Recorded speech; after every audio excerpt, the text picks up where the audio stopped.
Non-application of thought about other people's feelings that I like working with you most. It looks like the Frenchman's going to be taking a little bit, if I can lend from the Spaniard, a siesta, as we're not going to be looking to the next 7 pilots to improve upon that time. And as I said, the Godfather coming to us right now. He is one of the originators of air racing. Of course, I speak of Mr. Peter Besignet. Now, of course, he did a 1:12 in the qualifying rounds, but like I said, conditions very, very different today. It's a lot hotter, and that's going to make it a little bit slower inside the engine, so I don't know if it's going to be capable of getting around. He's one of these ones that's on the cusp. He's definitely got the piloting abilities. I'm just a little bit concerned about this brand new aircraft. It might be like a working model. 231 miles an hour. There you go, the first one ever to break the speed limit. Picks up a 2-second penalty straight out of the back. And it's for safety purposes. They have speed limitations. 230 is the limit. 231, it's a breach of that time, or that speed constraint. That's going to make it very difficult. Another one! Oh my goodness! Incorrect level flying. This is incredible. Peter Besignet, he's falling apart at the seams. Yeah, it's going to be hard for him. When you do those sort of infractions, though, especially if they're marginal, he won't be quite aware of it. I don't know if it's going to affect his flying style, but he is pretty much cooked now as he comes back down for the last time to go into the knife edge. Watch as he pulls this corner racer hard around on that huge, big turning circle. He had to offload. The split time's coming up. Where is he? As he goes through that gate, he is nearly 5 seconds off the pace. Wow, this is not good. Peter Besignet again, the Godfather of air racing. Probably the last time you're going to see him cooking over the Hudson here in 2010. The time he was chasing 1:13.24. The time for Peter Besignet, 1:17.43. Number 5, Besignet, 1 minute 17.43 seconds, 4 seconds in penalties, incorrect level flying, gate 3 in excess start speed, holds you in 2nd place. Thank you very much. well, we can see that excess start speed there. It was just 2 kilometers per hour faster than he was allowed, so unlucky there. But coming up next from the United Kingdom, number 9, Nigel Lamb. Number 9, Lamb, cleared into the track. Smoke on. Into the track, smoke on, lap 9. Again, Joe, one of the things that we can point out that the crowd can visibly see from the shoreline here over at Liberty State Park, the modifications that he's made. This plane was specifically engineered for the Redbull Air Race style of racing, but he's gone even further and added the winglets on there right now. We'll have to see if this technological advancement helps him evolve his racing, or as you pointed out, Joe, you're adding a little bit further to that wingtip. Those are like knives as you're trying to get as close to those air gates as possible.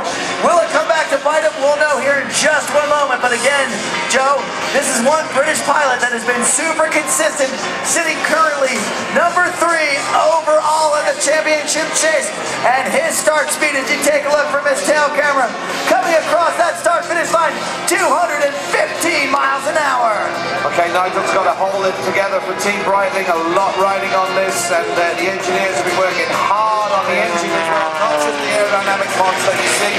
He needs to be smooth. He cannot pick up any penalties. His first split time, he's 7/100ths of a second behind, but it's early on in the race. Remember, he needs to get into at least around the 1:12 to put any sort of distance between him and the leader. He did have a little bit of a dip during that banking left-hand turn. Now we're going to see his split time. Has he built upon it? Yes, he is now 4/10 of a second ahead. Great flying going on out here from this pilot, Nigel Lamb. Exactly, that's what you need to do. Constantly be improving, just pushing the engine slightly a little bit more. We're going to get a good idea. Now this is where we're coming to the road, just there in that turn. Those wingers will really help in that part of the section, and it's showing up on the clock as well. He's maintaining nearly half a second lead. That's easily going to make him up into the top 4. Let's see if he can hold it together right now as he's coming right, left, right. Again, the best time here in the round of Super 8, 1:13.24. The time for Nigel Lamb, 1:12.49. Number 9, Lamb, 1 minute 12.49 seconds. No penalties, holds you in 1st place. Lap 9, thanks. So Joe, right there, you saw him gain some speed, gain some time there on the last quadrant. Did you see where it comes? And of course, I've got to ask, were the winglets partially responsible? Yeah, absolutely, especially in the turns. Number 99 Goulian cleared into the track. Smoke on. All right, folks, we've got to get behind this aviator if we're hoping to see a blow from the stage. Bring this thing on home again. He's just from up the coast. He's a veteran of the Redbull Air Race World Championships. And of course, we want to hear you loud and proud. Give it up for Michael Goulian. He is definitely capable of getting into that 113, 112 range. What are we going to need to see from him right here to start challenging for that race to get into the last round of 4? He's just got to repeat what he was doing in qualifying where he did a 112. Now, Nigel Lamb's time of 112.49, I reckon that's around the bubble time. Like I said, you need to be around the 112 to put any sort of pressure on the top guys. Watch his entry speed because it's very close to the limit, 222, but can he control it as he comes into the chicane? That looks good to me. Nice smooth turning now, no big movements on the aileron. That was perfect. That's exactly what you want to do to get into it. Let's see, is he ahead right now? He is a quarter of a second behind our current leader, Nigel Lamb. But again, a lot of time is made up on the course during the rerun back to the start-finish line as we see him coming through that last split knife. Here's the second time frame. Let's see, has he made up any time? Yes, he has. He's cut the deficit in half. He's only 12/100ths of a second behind Nigel Lamb. That's good enough for second place as this aircraft with the Petrobras emblazoned across its wings pushes hard through there. 340 horsepower on the H540. That's a nice tight turn, Michael. Keep that up and you'll be in good position to come in second and third.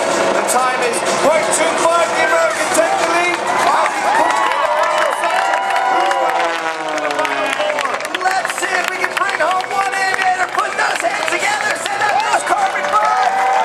The time to beat 12.49. Michael Goulian. Oh, wait a second. Gate 11 under investigation by the video stewards.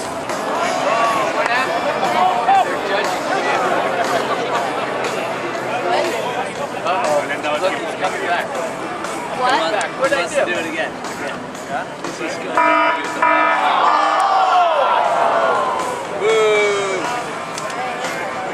Well, there you go. He's Number picked up. 99 Goulian, 1 minute 14.81 seconds, 2 seconds in penalties for incorrect knife flying on gate number 10. Holds you in 3rd place. All right, we're going.